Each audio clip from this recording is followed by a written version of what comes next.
2 mic check. Hello to all my lovely students, I hope सब बहुत अच्छे होंगे and first of all happy Navratri to you all. So आगे बढ़ते हैं।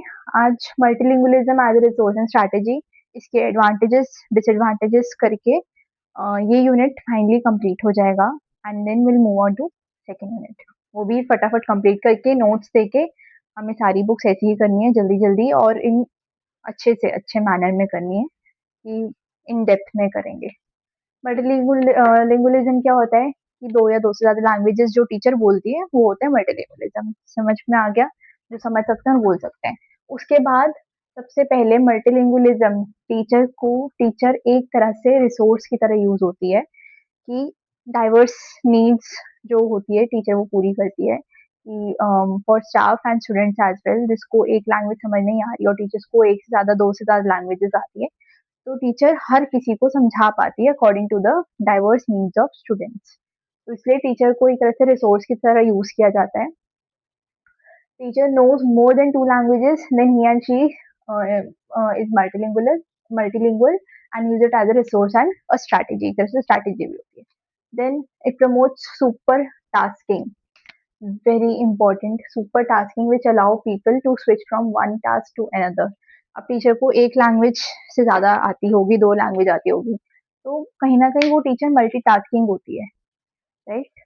देन पॉइंट आता है फॉर स्कूल मैनेजमेंट और staff it is beneficial that teacher teach the same topic in more than to languages. वही मैंने स्टार्टिंग में समझाया था, एक लैंग्वेज समझ नहीं आ रही तो दूसरी लैंग्वेज में ट्राई करेंगे, दूसरी लैंग्वेज तो third language. According to the needs of the students language change कर सकती है टीचर क्योंकि उनको आती है।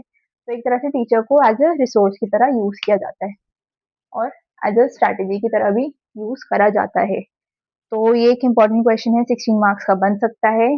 Multilingualism as a resource and strategy और मल्टीलिंगुअलिज्म की डेफिनेशन एंड उसके एडवांटेजेस एंड डिसएडवांटेजेस जो मैं करवाने जा रही हूँ। तो एडवांटेजेस एडवांटेजेस फायदे क्या होते हैं?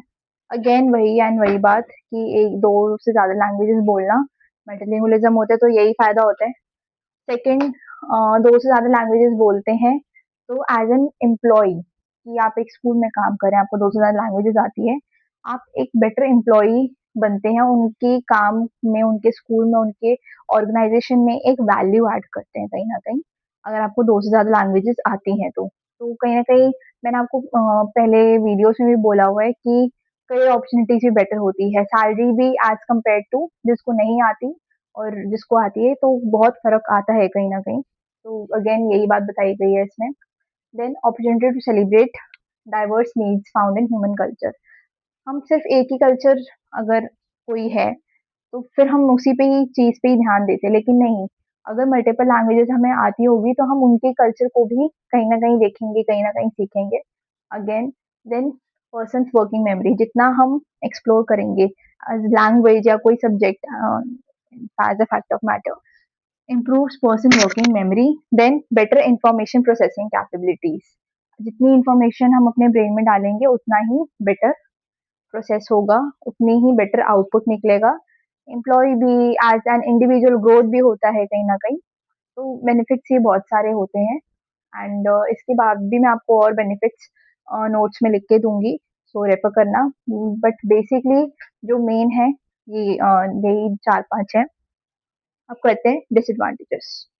डिसएडवांटेजेस, अब डिसएडवांटेजेस क्या होते हैं अगर हम बेसिकली देखें कि अगर हमें एक से ज्यादा लैंग्वेजेस आती है तो उसकी जो ग्रामर होती है हम कई बार गलती से मिक्स कर देते हैं, जो इंग्लिश में बोलते हैं वो हिंदी में नहीं बोलते। ग्रामर कई बार ऐसा हो जाती है कि अरे यार इंग्लिश में तो ऐसा था, फ्रेंच में ऐसा नहीं था, अरे यार फ्रेंच में तो ऐसा वर्ड प्रोनाउंस करते हैं, इंग्लिश में दूसरा वर्ड। तो फर्स्ट ऑफ ऑल मिक्स हो जाती है।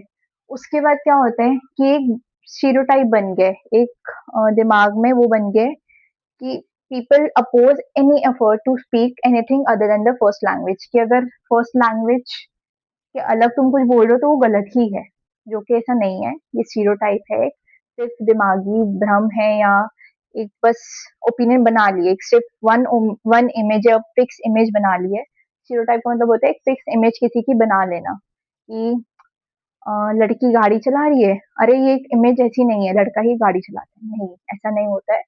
देन सेकंड पॉइंट है कि there might be lack of skilled educators in our community. बहुत सारी लैंग्वेजेज़ ऐसी हैं कि आप कहीं देखोगे तो नहीं हर किसी को आती। सपोज़ मुझे नहीं आती फ्रेंच, तो मेरे को कहीं लोकल एजुकेटर पे ही डिपेंड करना पड़ेगा, राइट?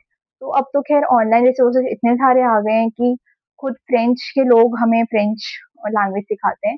तो thanks to that online resources, तो इसमें भी यही लिखा है। अदरवाइज़ हमें लोकल एजुकेटर पे ही डिपेंडेंट होना पड़ता, ठीक है? नेक्स्ट क्या है? Speak multiple languages they tend to mix कि ग्रामर मिक्स हो जाती है, वोकैब्युलरी मिक्स हो जाती है, ये सारी चीजें। Then next point, multilingual involves auto correct function in your phone. इसका क्या मतलब है कि जैसे ये फर्स्ट लैंग्वेज होती है, ठीक है, हमारे फोन में वही एक फीड होता है। अगर कोई मिसस्पेल्ड वर्ड वर्ड होता है, अब हम ये लैंग्वेज भी सीख रहे हैं, अब हम इसको भी अगर अपने फ़ोन में सेव करेंगे तो कहीं न कहीं वो मिसस्पेल्ड वर्ड वर्ड को भी ऑटोमैटिकली करेक्ट कर देगा या कुछ ऐसे कर देगा। तो फ़ोन की सेटिंग्स भी कहीं न कहीं चेंज होती है, तो disadvantages, one of the disadvantages आ जाता है। बाकी इसमें मेन पॉइंट्स मैंने करवा दिए हैं। अगेन नोट्स दूँगी तो फटाफट कर लेना। यूनिट 1 यहीं पे कंप्लीट होता है आपका। सब बेसिकली इसमें कवर करवा दिया है मैंने। Multilingualism, language across curriculum, language का advantages, disadvantages, benefits, nature, characteristics, everything is done. Then see you in my next video. और अच्छा लग रहा है कंटेंट तो सब्सक्राइब करो, और प्लीज मुझे बताओ कि और क्या आप देखना चाहोगे, चाहे स्कूल की के टू 8 क्लासेस तक की video, maths, English, whatever you want, और क्या इम्प्रूवमेंट और हो सकती है, सो दैट मैं फ्यूचर वीडियोस में, अपकमिंग वीडियोस में वो कंटेंट करेक्ट कर पाऊँ। Until then, do like, share and subscribe to my YouTube channel. Bye guys and happy Navratri to all of you. Bye.